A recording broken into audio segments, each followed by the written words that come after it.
Let us now look into Vault user policies. You can use these Vault policies to create, like, say, group of users. Okay, so you assign this policy to that particular user.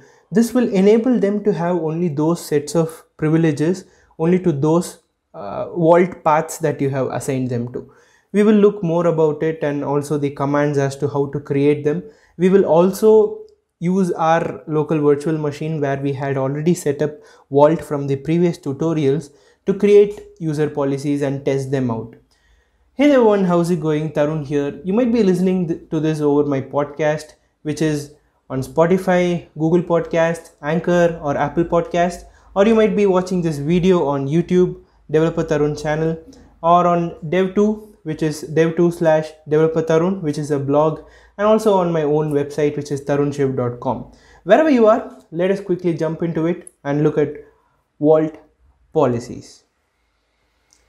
Okay, now I am going to use my own blog post as a reference here, where we have spoken about what policies are and how you can proceed on using and testing them.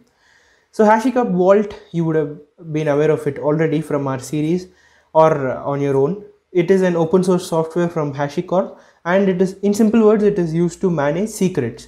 What is a secret, you might ask? So secrets can be considered as anything that one uses to authenticate or authorize themselves.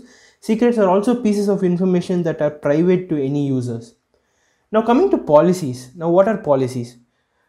When a user wants to create a policy, say an admin creates a policy, the lifecycle would look like the admin will create the policy and he will assign it to a set of users, and those users will have only those permissions that the admin has assigned them to. So this policy file contains like the paths. You will be aware like Vault is already using this path mechanism, like a file system kind of path mechanism, like secret/data/ etc. whatever the path to the key is, right? You can use these policies to define which are the paths that the user has access to, and once the user has access to the path, what are the kind of privileges that the user will have, right? That also you'll be able to tell. That here it is known as capabilities. So what are the capabilities that the user will have?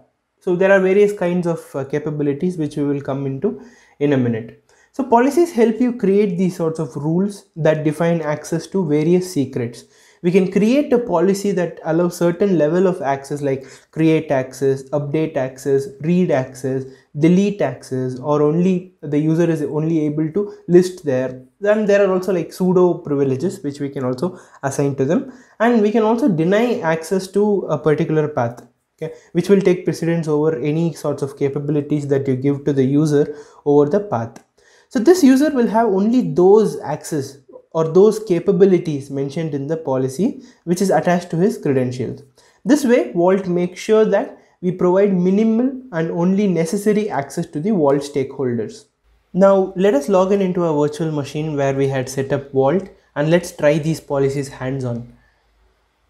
Going into a machine, this is the local virtual machine that I have, and you can see I have listed the unsealed keys of the Vault that we initialized, the root token which we have, and the current Vault server status is it is in inactive state.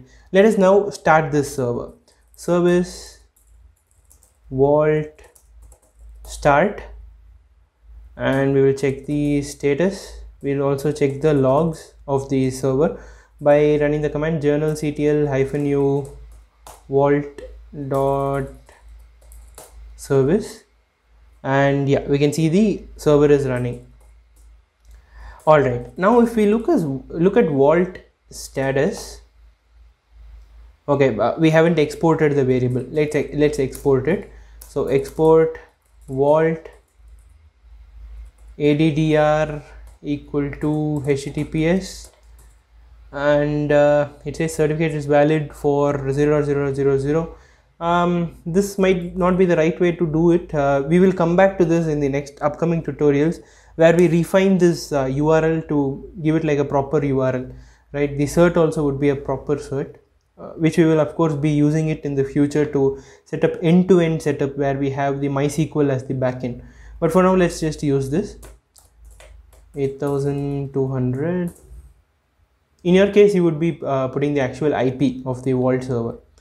Okay, then export Vault CA cert equal to opt tls, no, opt Vault tls dot crt. Okay, now Vault status works fine. It says HA enabled is false and storage type is file and unseal progress is 0 out of 3.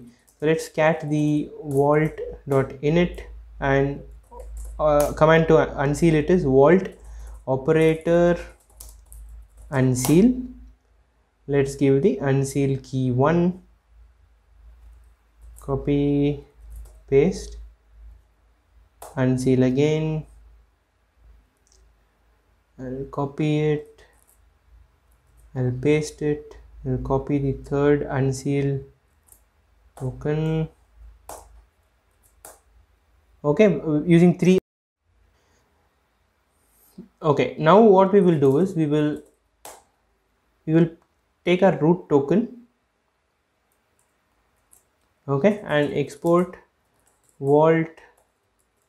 Actually, you know what, let's not export it, let's log in directly. Vault login, we will paste the token and we have logged in as the root user. So Vault token lookup, so this shows the ID and policies is root. Here we get the root policy with the root token by default. Now let's go ahead and we'll create the policies and their respective tokens.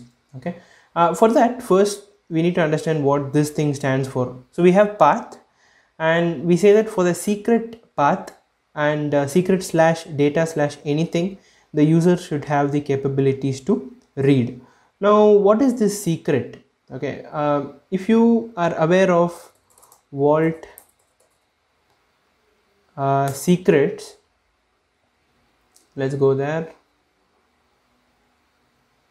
Vault secret KV version 2.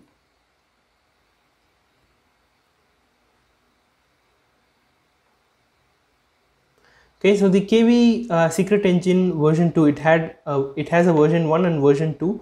In version 2, they have enabled the the versioning system. Like for example, you store some key and value and you delete them and you store another one.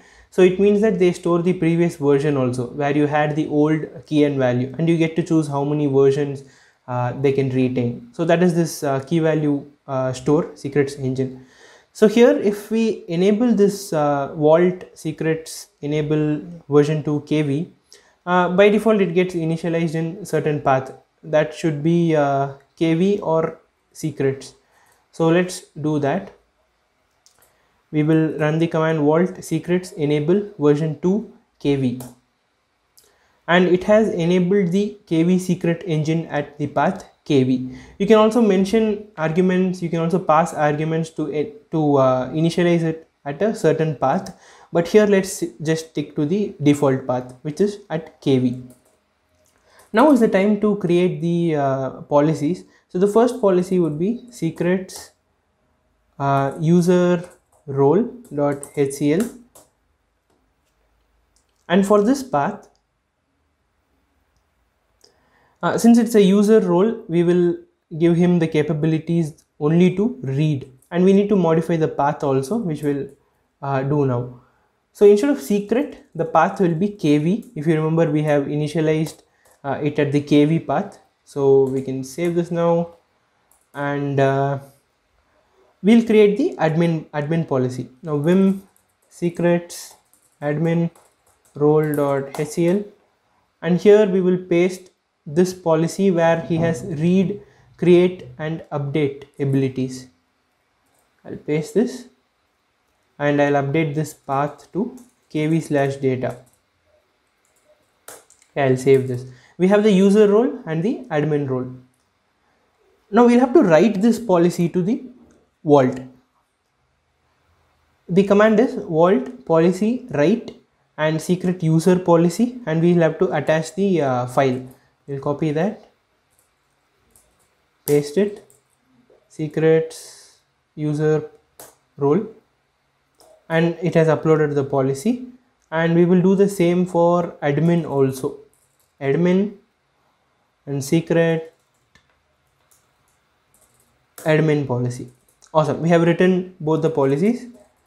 We can check that with vault policy list. You have default, you have secret admin policy, secret user policy. You can also read that policy, vault read policy, secret admin policy, vault read. Okay, policy shouldn't be there, let's take that off. Vault read secrets admin policy. Okay, no value found because it is secret admin policy. Okay, what are we missing? Secret admin policy, secret user policy, secret admin policy.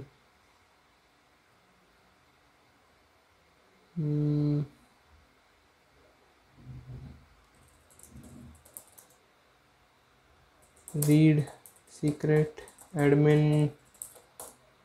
Okay, the command is different. It's vault policy read secret admin policy. I'll have to update it here. So that's the command, vault policy read secret admin policy and vault policy read secret user policy. Great.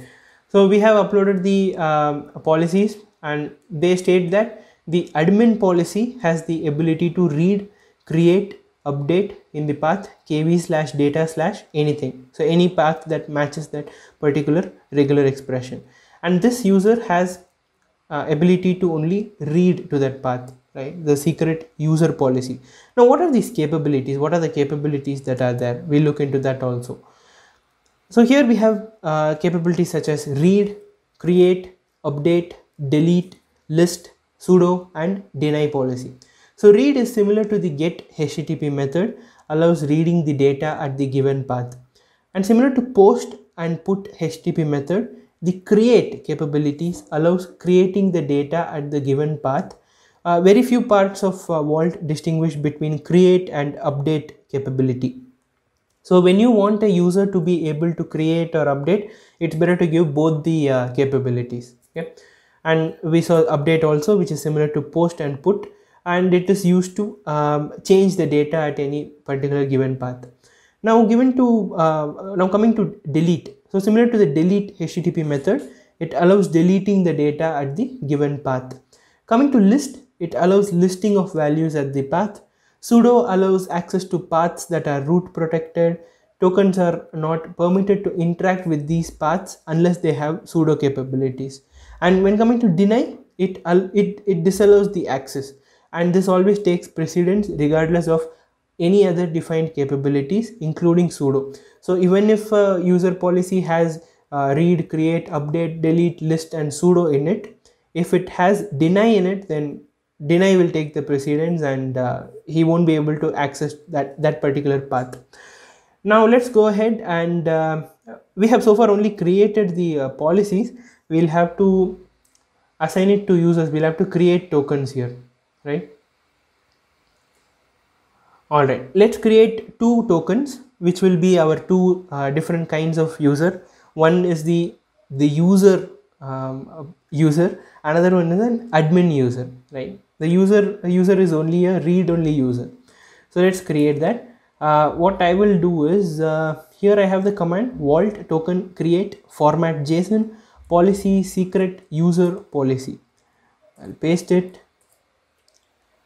and it gives us the output along with the client's token. So I'll copy this part. Actually, I'll copy the whole JSON. Okay, and I'll type read only user dot JSON, and I'll paste it inside. And we'll also create admin user, admin policy, and I'll write it directly to a file, admin user dot JSON. Okay, I'll cat the admin user dot JSON. Okay, it has come out neat, but that's not the case with read only user, I guess. Let's go to read only user. Yeah, it looks ugly. Let's regenerate that. vault token create secret user policy read only user dot json. Okay, now cat all the json files here. So we have a secret user policy and a user with secret admin policy. Great, and these are the client tokens. Now how will we test these policies? Let's open a new Tmux terminal. Okay, I'll split the window. Now this right hand side window will be a read only users window. We are yet to log in though, and the left hand side window will be an admin user. Okay, what we will do is we'll grep for token in admin user.json, and we have got the client token. Let's take that client token. Okay, copy it, vault login, paste it, and it says it's a secret admin policy user. On the right hand side, let's log in again. This time we will grep token from RO user, vault login, and we will use the client token this time. Okay, secret user policy. So we have an admin policy user and a secret policy, secret user policy kind of user who will only be able to read to the key value pair secret engine. How are we going to test this? We will first write a few secrets to this particular KV engine. So what are the ways in which you can write the secrets, right? The first way is you can run the command vault kv put secret slash data slash mysql and you pass the key value. Let's do that. Let's copy that. I'll paste it here. Okay, this is not the one. That's the token. Where is it? Okay. Okay, control C. Username root. What's the thing? Okay, we'll have to please ensure client's policies grant access to secret data MySQL. Okay. Do you see the error here? I'll give you a couple of seconds. You can take a time to pause and check why we have got this error. Okay, so the answer is the path that we have mentioned is secret slash data slash MySQL, which we haven't created, and this client also doesn't have any sort of privileges to access that path. So it should be kv slash data slash MySQL. Again, it says permission denied. Let's see why that is. Error writing data to kv slash data slash MySQL. Okay, permission denied. Let's check that. Vault capabilities, secret admin policy, vault token lookup.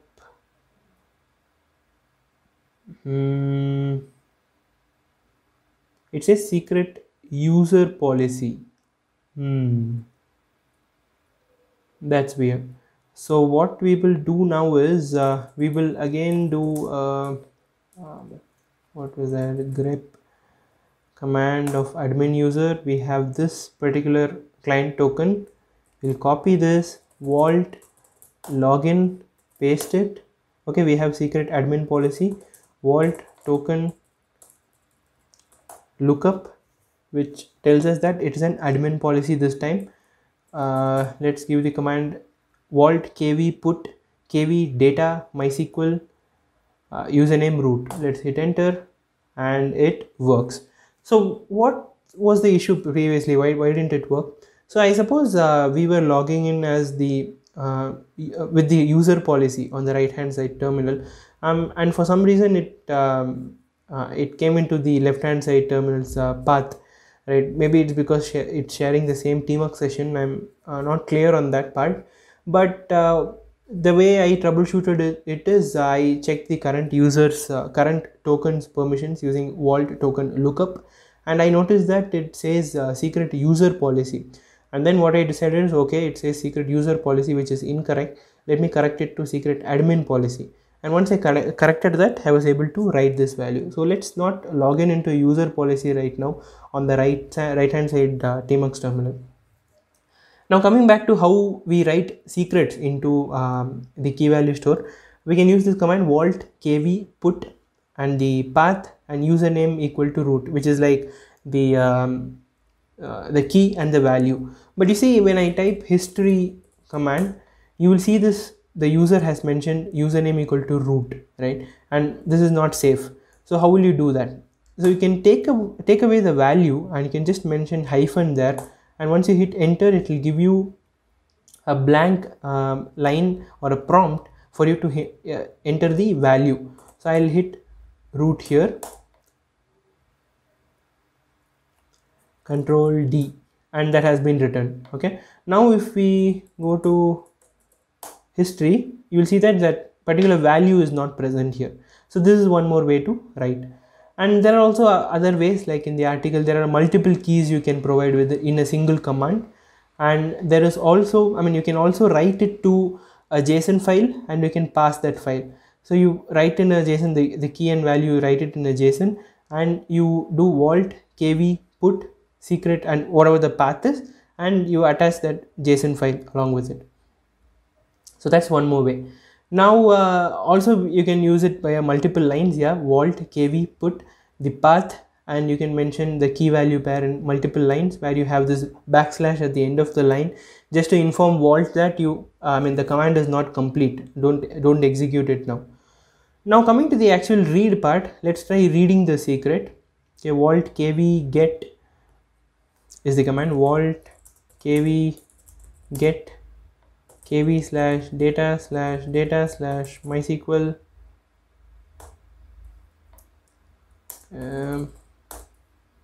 okay, too many arguments. Let's check this. I think I repeated data twice here. Okay, we have the username as root. So this is, we have actually written the data. We tried updating it. We also tried to read the data, and it was possible. Right now, let's go to the user window and let's try this. We'll do vault login. Let's take the token. Okay, we have logged in as secret user policy. Now we will run the vault put command to store secret. Vault kv put